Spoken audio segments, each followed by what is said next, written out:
Fala galera do Nono Mais, beleza? Gente, tô passando aqui rapidinho para gravar um vídeo para vocês, pra gente revisar brevemente aqui, tá? Alguns elementos que a gente conversou sobre esses dois primeiros capítulos do nosso livro. Eu tô gravando porque é início de ano, início de bimestre, certo? É um conjunto de informações que são relativamente densas. Então eu estou fazendo esse vídeo para poder ajudar vocês a concatenar as ideias e assim ficar mais de boa. Porque são dois capítulos que se completam, né, gente? São uma continuidade direta um do outro, né? Então vamos lá. O primeiro capítulo, inclusive tá com música aqui de fundo, tá? Eu tô gravando uma sexta-feira, aqui perto de casa a galera bota música, ó o gago. Então, se ficar barulho na filmagem, eu peço desculpas, tá bom? Vamos lá. Primeiro capítulo, ele fala sobre geopolítica, né? Ele fala sobre geopolítica e sobre regionalização do mundo e alguns tipos de regionalização. Então, vamos por partes. Tentar ser o mais breve, direto e sucinto possível para esse vídeo não se alongar, tá? Primeira coisa, geopolítica é um campo do conhecimento que estuda a relação entre países, considerando os interesses desses países, uns nos outros. É aquele exemplo que eu sempre dou, tá? Quando você olha, por exemplo, um Brasil negociando com uma China, a China tem interesses nos recursos naturais do Brasil, certo? Ao mesmo tempo, o Brasil tem interesse nos recursos manufaturados, nos recursos com maior valor agregado, nos recursos tecnológicos da China. Tranquilidade? Então veja, é uma relação de dois países onde há um interesse mútuo por recursos que cada um desses agentes políticos possui. Tranquilidade? No caso, Brasil e China. De boa? Geopolítica é isso, gente. Não é um campo do conhecimento que se preocupa em entender a relação entre os países, pensando no bem da humanidade. Não é sobre isso. Não é sobre isso. Geopolítica é sobre entender a relação entre os países, tendo em vista que essa relação é mediada por interesses. Os países se relacionam a partir de interesses. E a geopolítica é o campo do conhecimento que vai buscar entender sobre esses interesses. Suave? E aí dentro disso tem uma teoria, não é uma teoria, tá? Tem uma perspectiva que já foi entendida enquanto uma teoria no passado, principalmente ali final do século XIX, início do século XX, que é a ideia de espaço vital, tá? É um conceito, é uma ideia construída por um geógrafo chamado Friedrich Ratzel. Esse cara, alemão, ele constrói essa ideia de espaço vital defendendo o seguinte princípio. Ratzel entendia que um estado, e aí esse estado não é, por exemplo, estado do Rio de Janeiro, nós não estamos falando de uma unidade federativa, não é sobre isso, estamos falando de estado enquanto um ente que representa várias pessoas, né? É um ente que representa um país, tá? Um país ou um estado ou um município. Estado é aquela entidade que representa um monte de pessoas, uma parte do espaço geográfico, tá bom? E aí, no caso, representa um território. Exemplo, Estado brasileiro. Nós podemos resumir aqui de uma maneira bem breve, né? Estado brasileiro como governo brasileiro. Não é somente isso. Mas para esse momento, vamos trabalhar com essa ideia, tá bom? Quando eu falo, por exemplo, governo do estado do Rio de Janeiro, aí estamos falando de estado também. Quando eu falo de prefeitura, também é Estado. Tranquilidade? Beleza. Então, Ratzel colocava que na cabeça dele, o Estado funcionava como um organismo vivo que precisava se alimentar para se manter vivo, certo? E um ponto fundamental aqui na nossa conversa é que Ratzel entendia que o Estado precisava se ampliar para além das suas fronteiras, ou seja, invadindo as fronteiras de um outro Estado, beleza? Para ter acesso a recursos. Recursos esses que, segundo a visão de Ratzel, eram fundamentais para que a população a qual esse Estado representa se mantivesse viva e seus valores culturais também se mantivessem vivos e intocados. Tranquilo?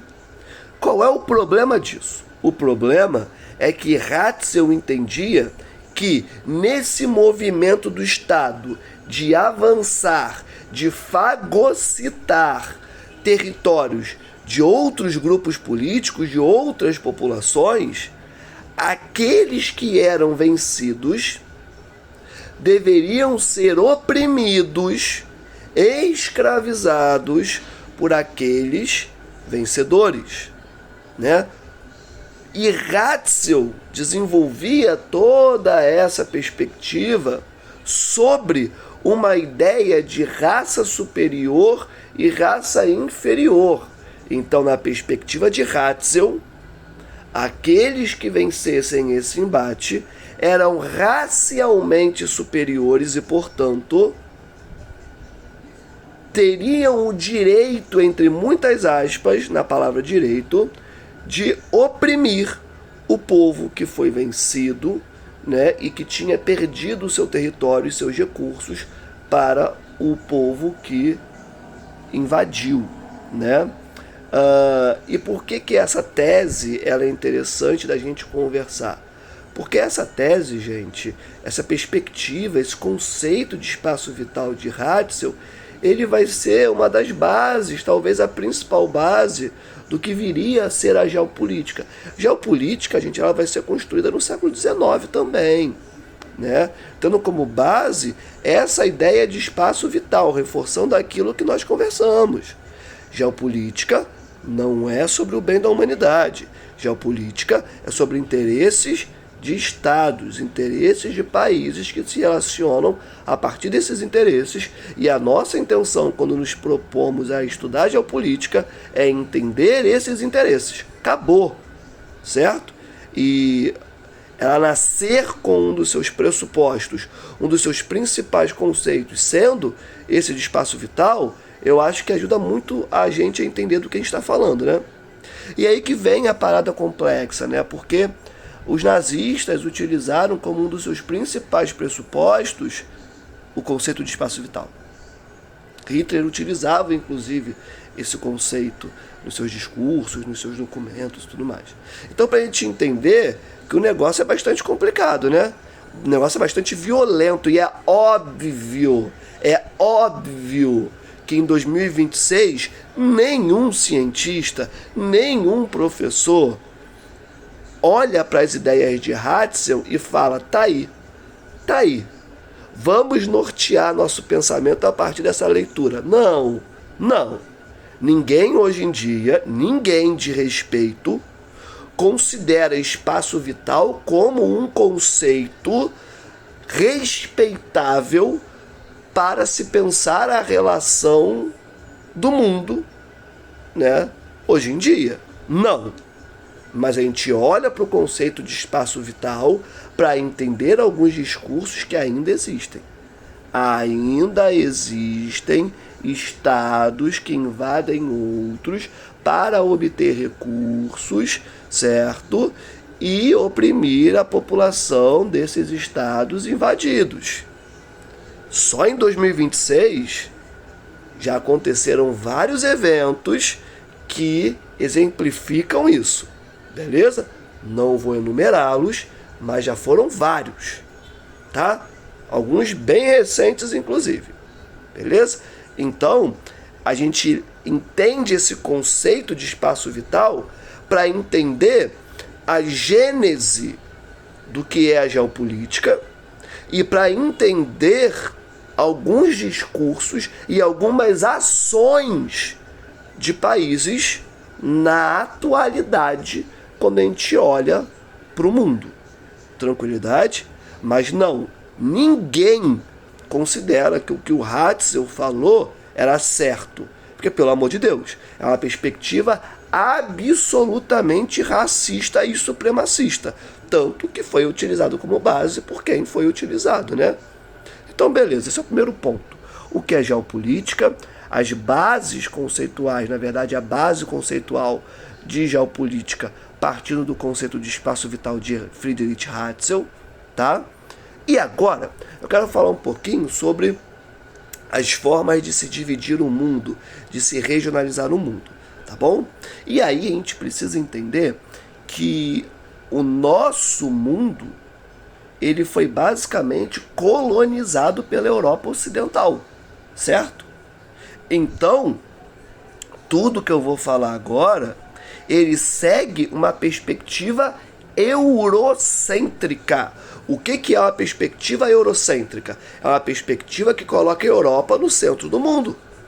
Então, se essa formulação foi desenvolvida pela Europa, né, ela é tida enquanto correta quando a gente pensa na divisão do mundo, tendo em vista que foram os europeus que colocaram essas perspectivas na mesa e foram eles que colonizaram os países, os continentes, e a partir daí, né, eles estruturaram essa divisão do mundo. Pois bem, nós temos uma divisão que é geográfica, que meio que ninguém liga muito, tá? Essa perspectiva geográfica, nós temos o meridiano de Greenwich, que você sabe que é o meridiano principal, de 0 graus, beleza? E o meridiano de Greenwich, que é essa linha imaginária que você já conhece de muito tempo, ela divide o planeta em leste e oeste, tranquilo? Hemisférios oriental e ocidental, suave? Show de bola. Essa é a regionalização primeira que a gente não liga muito para ela quando a gente fala de geopolítica. O que a gente realmente se preocupa é com o que eu vou falar agora, tá? Nós temos algumas divisões do mundo, como, por exemplo, a divisão do mundo em Ocidente e Oriente. Essa ideia de Ocidente e Oriente é criação europeia, como eu já falei para vocês. A ideia de Oriente, inclusive, ela surge enquanto uma negação do Ocidente. Isso vem lá, ó, do Império Romano. Mó rolezão, mó tempão atrás. Império Romano. Durante o Império Romano, eles faziam essa divisão colocando territórios de língua latina, certo? Ou seja, línguas que têm como base o latim, beleza? E nações que têm como religião o cristianismo, e naquela época, né, o catolicismo, como os integrantes do que o Império Romano entendia como Ocidente. E colocava como Oriente aquele conjunto de povos que não confessavam o catolicismo, principalmente, e que não tinham como base das suas línguas, né, o latim. Então, perceba que o Oriente, ele nasce enquanto uma negação do Ocidente. E o Império Romano, quando ele cria essa ideia de Ocidente e Oriente, ele cria já na intenção de colocar o Oriente como os estranhos, os esquisitos, os diferentes. E o Ocidente, no caso, o Império Romano, né, como os corretos, os certos, quase com uma perspectiva de como que a humanidade deveria ser na visão do Império Romano. Almir, O Império Chinês, que tem mais de 5.000 anos de existência, ele se importava com essa divisão? Não. Não tinha nem conhecimento, muito provavelmente, tá? Isso é uma coisa de europeu. Isso é uma coisa criada por europeu, beleza? Começa no Império Romano. Aí o tempo passa, certo? E hoje em dia, para que um país seja considerado ocidental, ele tem que cumprir uma série de requisitos. Tem que ter população branca. E aí branco não é cor da pele, certo? Não é só cor da pele para essa galera. Aqui no Brasil a gente enxerga de uma forma diferente, tá? Para Europa, que vai nortear o pensamento no resto do mundo, tá? Branco é um indivíduo que nasceu na Europa Ocidental, não é Europa Oriental. Indivíduo que nasceu na Europa Ocidental, ou nos Estados Unidos da América, ou no Canadá, ou na Austrália, ou na Nova Zelândia. Acabou. Se o indivíduo ele não nasceu em nenhum desses países, ele pode ser a pessoa com a pele mais branca do mundo. Ele não é considerado uma pessoa branca. Beleza? Se, por exemplo, o indivíduo ele é muito branco, mas ele nasceu na América Latina, ele é um latino de pele clara. Ponto final. Beleza? Então, primeiro ponto. Para um indivíduo ser considerado ocidental, ele precisa ser branco, ele precisa ser cristão, e atualmente dentro desse cristão se inclui católicos e protestantes. Aqui no Brasil a gente chama mais de evangélicos, tá? Depois, o país precisa ser desenvolvido economicamente, ter um índice de desigualdade econômica muito baixo, tá? E ser um país capitalista de democracia liberal burguesa. Se o país não contemplar a todos esses elementos, ele não é ocidental. Beleza? E aí, o país que não contempla esses elementos, ele pode ser considerado oriental, certo? Ou ele também pode ser considerado como um país colonizado pelo Ocidente. Beleza? No nosso caso, Brasil, do ponto de vista geográfico, ou seja, considerando o meridiano de Greenwich, nós somos um país ocidental. Porém, por esse critério, que é um critério geopolítico, ou também poderíamos colocar como histórico-cultural, tá? Nós, Brasil, não somos ocidentais. Nós somos meros repetidores dos valores ocidentais. Veja, a língua oficial do nosso país é a língua portuguesa. Essa língua veio de Portugal, porque nós fomos colonizados por Portugal. Nós repetimos a língua do colonizador. Não somente a língua, perfil de construção e organização de cidades. Isso explica, em partes, o porquê que as cidades brasileiras não comportam as realidades do povo brasileiro. É porque elas são construídas a partir de um referencial europeu e não latino, tá? A religião também é a religião do colonizador. A língua é a língua do colonizador. O padrão de beleza é o padrão de beleza do colonizador. Beleza? Então, é disso que a gente está conversando. Nós somos repetidores dos valores ocidentais. Beleza?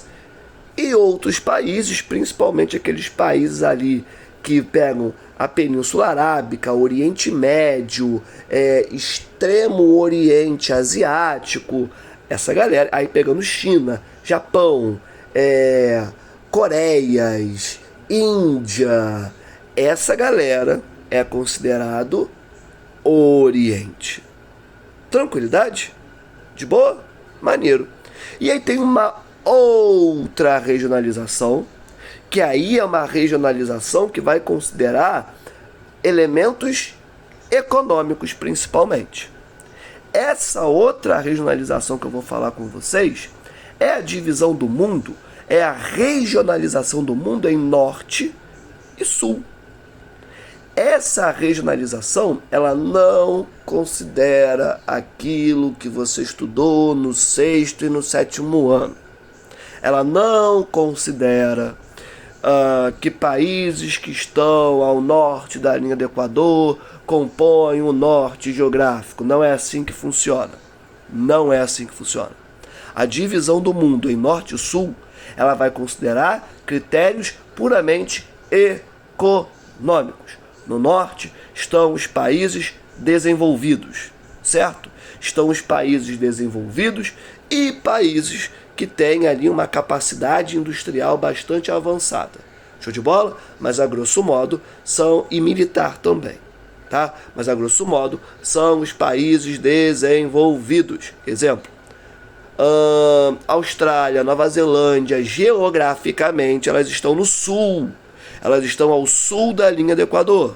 Porém, quando a gente olha pelo critério econômico, Austrália e Nova Zelândia compõem o norte global. De boa? Ao mesmo tempo, você vai ter territórios que geograficamente estão no norte, mas serão colocados no sul pelo critério econômico. Exemplo, México. Beleza? O México está ao norte da linha do Equador, geograficamente, porém, economicamente, politicamente também, ele é colocado como pertencente do sul global. Os países subdesenvolvidos e emergentes. Tranquilidade? Gente, eu vou fechar esse primeiro vídeo, vou colocar ele como parte 1, para tratar especificamente dos principais pontos do capítulo 1. Show?